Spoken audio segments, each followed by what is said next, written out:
as you learn how to read people and not being able to do that during your youth. I mean, I don't think we're going to know the full impacts of COVID and the masking for maybe a couple decades.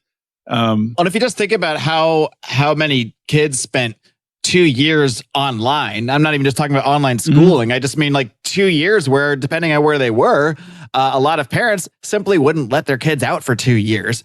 And when we think about what we talked about earlier with becoming reliant on alcohol, I wonder how many kids become so reliant on interacting online, on interacting with social media, which is a totally different kind of reaction, but it kind of interaction. But if they become reliant on how that interaction works, if they spend 2 years on Twitter, maybe they don't, because I think you and I grew up in sort of the in-between phase where we sort of were there for the transition between living online and not living online. But I think by the time we were really doing a lot online, we were fully adults and we knew the difference, at least. Even if we all spend too much online, we at least still have this conception that what goes on online is a different thing than real life. I think we can still separate it a little bit, but imagine kids that are growing up almost entirely online, and then they go into the quote unquote real world, whatever that is at this point. I don't know how that's going to affect their interactions with other people, but I can't imagine it's positive.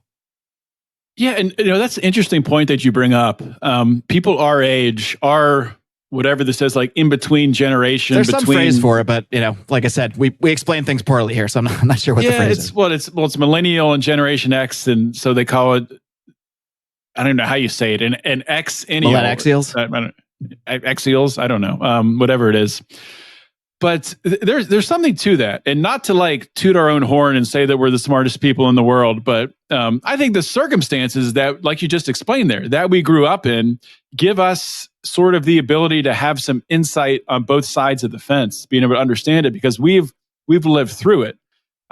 Like you just explained, we lived through this time before the internet. We remember the time when if you were waiting for something, if you're waiting in line to get into a movie, or if you're, waiting for your mom to pick you up after practice, what did you do?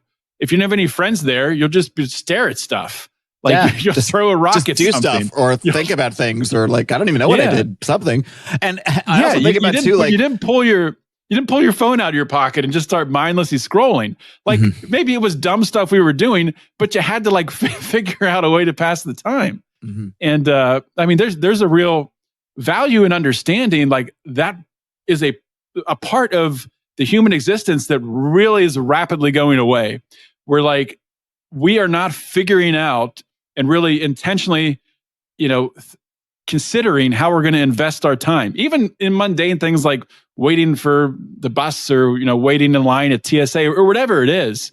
Everyone just goes right into the mindless scroll. I do it too. I mean, the mindless scroll on your phone. We don't talk to the people around us. Then on the other side of the fence, the young people who have never had to do that. They've never had to pass the time. Never had way. To make small talk.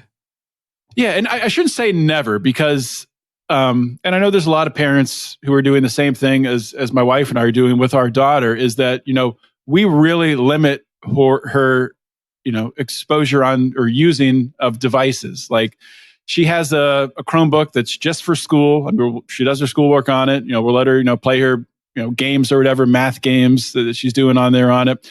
She doesn't have an iPad. Like when we go on car trips and we go on long car trips, like when we go to the beach, it's like 10 hours.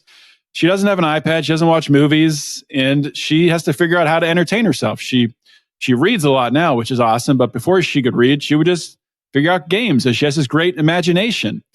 And a lot of kids today, unfortunately, they're not developing an imagination.